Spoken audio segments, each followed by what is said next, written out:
Ok, on se retrouve dans cette dernière vidéo, la plus importante de la série, sur le mental. Parce que tu pourras faire ce que tu veux, si t'as pas la bonne mentalité, tu pourras pas scorer. Parce que tous les conseils que je t'ai donnés, si t'arrives pas à les appliquer, ça va pas te servir. Dans les conseils que je t'ai donnés, il y en a peut-être certains qui t'ont fait tiquer, parce qu'ils te paraissent évidents, ils te paraissent peut-être simplistes, comme le fait de jouer avec moins de clubs ou de partir des bleus. Et en fait, ces conseils, si tu les appliques pas, t'arriveras probablement à atteindre ton objectif aussi. C'est simplement que ça va prendre beaucoup plus de temps. Ce qu'il faut comprendre avec ces conseils, c'est que c'est simplement pour gagner du temps et te faciliter la vie. Si tu veux te compliquer la vie, tu peux le faire. Jouer moins de 100, c'est qu'une étape dans ta vie de golfeur. Et plus vite tu l'auras passé, plus vite tu pourras aller sur la prochaine. À mon avis, si tu appliques tous ces conseils, en quelques semaines à peine, tu seras déjà rendu à jouer plus 27 à toutes tes parties et tu seras déjà en train de regarder les vidéos de la série Comment jouer moins de 90 ou passer moins de 18 d'un deck. Un des gros freins avec tous les conseils que je t'ai donnés, c'est que très peu de gens les ont appliqués. Il y a plein de golfeurs qui y sont allés comme des bourrins, qui ont fait un petit peu n'importe quoi et qui ont fini par progresser un jour ou l'autre, ou même qui sont restés bloqués toute leur vie. Ces personnes-là, quand tu vas arriver avec tes bonnes méthodes et tes bonnes pratiques, il y a des fortes chances qu'ils te mettent des bâtons dans les roues. Pas forcément consciemment, mais simplement parce qu'on leur a jamais appris. Il y a des personnes, à l'époque de qui, les seuls départs qui existaient, c'était les départs jaunes. On pouvait pas partir des bleus quand on était un homme, en théorie. Maintenant, ça a changé. Donc quand tu vas arriver et que tu vas leur dire, écoute, je pense que je devrais m'entraîner des bleus, il va dire, mais c'est quoi ça? C'est des conneries, c'est n'importe quoi. Ou t'es une mauviette, ou des trucs comme ça. Enfin bon, des trucs complètement ridicules et complètement débiles. Si tu tombes sur ce genre de personnes, ce sont des idiots. Ils n'ont rien compris. Ils sont pas forcément méchants, mais ils ont pas compris. Et ils vont pas t'aider à progresser. Alors dans un premier temps, si c'est difficile, je te conseille de jouer seul. Ça va te permettre de prendre le temps d'appliquer tous ces conseils sans avoir en plus à gérer le regard et le jugement des autres. Ça va vraiment te simplifier la vie. Un autre truc auquel il va falloir que tu réussisses à résister, et c'est ton propre ego. Et oui, parce que plus tu vas commencer à bien taper la balle, et plus tu vas dire, bon allez maintenant c'est bon, je prends mon fer 7 et j'envoie des mines, ou je prends mon fer 5 et j'envoie des mines, ou alors j'essaie plus de jouer dans ma régulation, mais j'essaie de jouer en dessous tout le temps, ou de jouer le vrai par. Et là, à ce moment-là, c'est la catastrophe.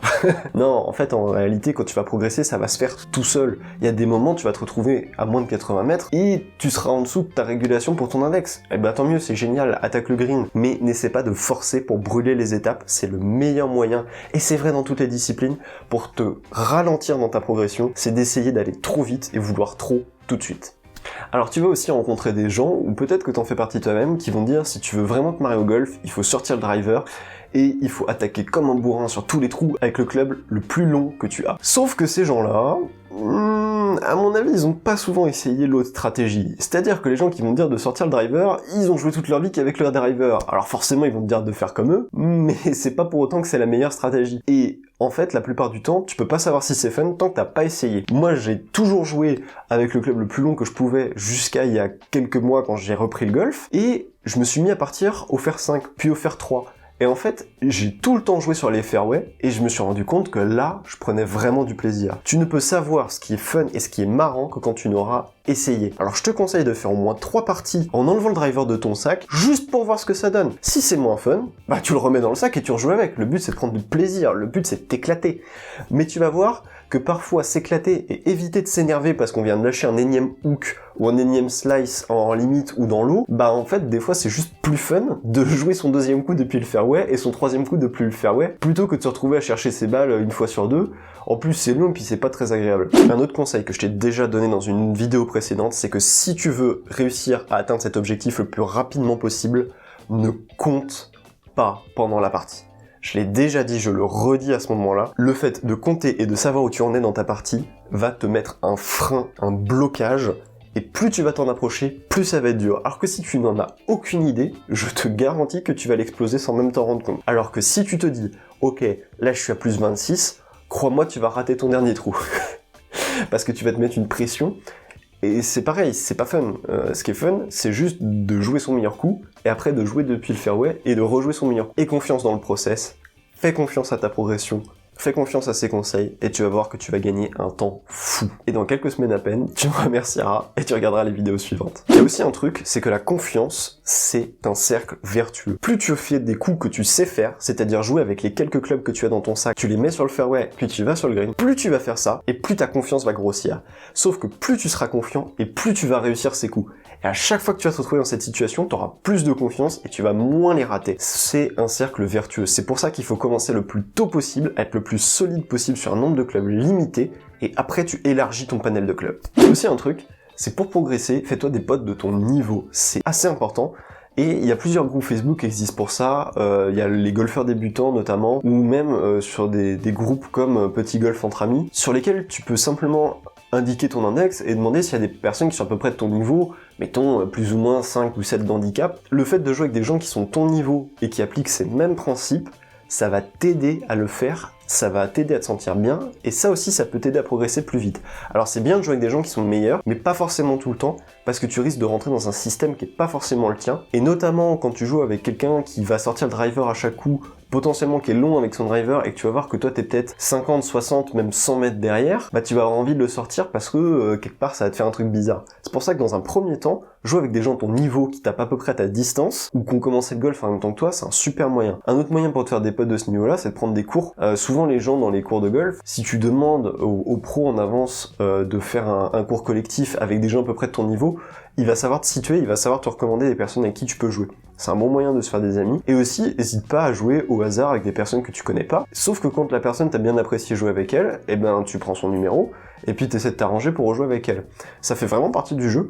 Et franchement, moi il y a quelques personnes comme ça avec qui je joue aujourd'hui, on a à peu près le même niveau, on a à peu près le même objectif, et on se tire la bourre, et franchement c'est pas mal. Ok, maintenant on arrive vraiment au principe de cette vidéo, qui est arrête de te saboter. Tous les conseils de toutes les vidéos ont un seul objectif, rendre le golf facile. Le golf, quand tu le joues à ton niveau, c'est facile. Le golf est difficile quand tu essaies de jouer à quelque chose qui n'est pas de ton niveau. Un autre conseil un peu dans cette même veine-là, c'est que s'il y a un club avec lequel tu galères, un club que tu n'y arrives pas, moi pendant longtemps c'était un sandwich 56 degrés qui était en lame, qui était très fin et qui était difficile à jouer pour moi. Pendant longtemps j'ai galéré avec ce club. Quand tu as un club comme ça dans ton sac, change-le, enlève-le du sac, ou si tu as pas forcément les moyens, ou si t'as pas forcément envie de le changer parce que tu veux le jouer plus tard, et ben dans ce cas tu l'enlèves simplement, tu prends un autre club à la place ou tu prends rien du tout à la place, et puis voilà, ça le fera comme ça. N'insiste pas sur un club avec lequel tu prends pas de plaisir et sur lequel tu galères, c'est le meilleur moyen de amener des défauts que tu vas emmener ensuite sur tes autres clubs, et ça c'est un problème qui est assez répandu. Un truc aussi qui va te faire gagner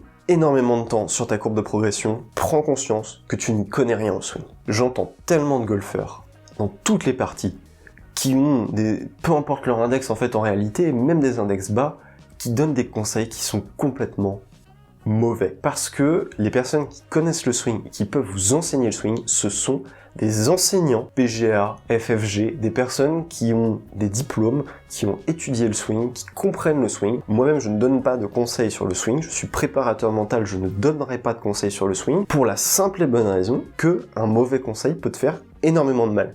Donc quand t'as un copain qui dit « Ouais, mais ta tête, elle est comme ça, elle devrait être comme ça », mais si t'es à l'aise à jouer avec la tête comme ça et que tu te sens mieux, joue avec la tête de travers. Si ton grip est ouvert et que quelqu'un te dit « Ah, ton grip est ouvert, tu devrais essayer de le fermer », surtout oublie, efface et change pas ton grip. Par contre, si t'as un doute sur ton grip, prends un cours avec un pro et demande-lui « Tu penses quoi de mon grip ?» Lui, il va te faire essayer des choses et il se peut que ton grip soit ouvert, mais parce que de la manière dont tu swings, c'est le grip qu'il faut que tu aies. Il y a des personnes qui ont des montées qui sont pas conventionnelles, des swings en général qui sont pas conventionnels et qui sont super bons. Quand on regarde Thomas de French Lefty Golf, il explique dans une interview du podcast qu'on a fait tous les deux, il a une blessure à la main qui l'empêche de monter au-dessus d'une certaine amplitude et d'armer les poignets, mais il joue super bien au golf ce mec-là. Sauf que le problème, c'est que quelqu'un qui le connaîtrait pas lui dirait Thomas, tu devrais pas monter comme ça, tu irais vachement plus loin si tu montais plus haut, que t'armais les poignets. Sauf que lui, voilà, il a cette philosophie du golf plaisir, et puis il a suffisamment d'expérience pour dire à ces personnes-là que ça sert à rien ce qu'elles lui disent. Sauf que quand on est débutant, on n'ose pas trop. Quand il y a quelqu'un qui est meilleur que vous dites oui, bah son conseil doit forcément être bon. Non, c'est pas vrai. Les seuls conseils de swing qui sont bons, c'est les conseils qui vous seront donnés par un enseignant de golf. Voilà, n'écoutez pas les conseils de swing par pitié des gens qui ne sont pas enseignants de golf, quand bien même ils joueraient bien au golf. Ça va aussi vous faire gagner pas mal de temps et ça va vous éviter parfois d'essayer pendant des mois de faire un truc qui ne marchera pas. Et pour en terminer avec les conseils de pro, si dans les conseils que je t'ai donnés, par exemple, avoir un club avec lequel tu tapes à 135 mètres droit où tu veux, si tu n'as pas de club dans ce sac, peut-être parce que tu n'as pas la distance, peut-être parce que techniquement tu n'arrives pas à taper un coup correct avec un bois, avec un hybride, dans ce cas, prends un cours. Ça va te faire gagner beaucoup de temps. Parfois c'est seulement des petits détails ou des petites choses, ou alors l'enseignant va te donner des pistes, il va te dire il faut que tu travailles de telle manière. Ça peut être lié à la musculature, ça peut être lié à la technique, ça peut être lié au club en lui-même qui est pas adapté. Il y a certaines personnes qui jouent avec des clubs trop rigides, faut savoir qu'un shaft rigide te fait perdre de la distance s'il est trop rigide pour toi. Voilà, il y a tout un tas de choses comme ça. Demandez conseil à un professionnel. Pour vos clubs, pareil, demandez conseil à un fitter. Même si vous avez un index qui est assez élevé, allez voir un fitter, il peut vous dire si les clubs que vous avez actuellement sont adaptés, peut-être ne serait-ce que pour cette saison, peut-être ne serait-ce que pour passer en dessous des 27 d'index, ça vaut le coup de demander, et retournez le voir quand ce sera le bon moment si vous dit que c'est pas le moment de changer. Ne vous entêtez pas sur des clubs qui sont pas adaptés, ne vous entêtez pas à vouloir atteindre un objectif pour lequel vous n'avez pas les coups. Allez voir quelqu'un qui peut vous aider si c'est nécessaire. Voilà. Ensuite, il y a tout un tas de clés mentales que vous allez pouvoir emmener sur le parcours ou pas, qui vous feront progresser. Pensez à la technique quand on joue. Si à chaque fois que vous jouez, vous avez de la technique dans la tête, que vous dites swing comme ci, swing comme ça, mets-toi comme ci, mets-toi comme ça, pense à ta main, tes hanches, arme à tel moment, a priori vous faites un peu fausse route. Ça, c'est ce qui relève de la préparation mentale. Je suis préparateur mental, je peux vous aider avec ces problèmes-là. Il y aura une page de coaching en description, vous pourrez la consulter, vous pourrez regarder un petit peu ce que j'y explique. Dans tous les cas, si vous voulez les résumés de toutes les vidéos, toutes mes notes sur toutes les vidéos, ce que j'ai suivi pour vous parler, ce sera en description. Je vous demande simplement un email pour y accéder. Je vous remercie d'avoir suivi cette série. Si vous êtes déjà en dessous de cet index-là, la série sur jouer moins de 90 est probablement déjà disponible sur la chaîne, ou si vous regardez cette vidéo au jour de sa sortie, elle sera disponible la semaine prochaine. Merci de m'avoir suivi, j'espère que ces conseils vont vous aider et je serai intrigué d'avoir vos retours. Vous pourrez m'écrire sur Instagram, ce sera avec grand plaisir, ou en commentaire de cette vidéo. Merci de m'avoir suivi et à plus.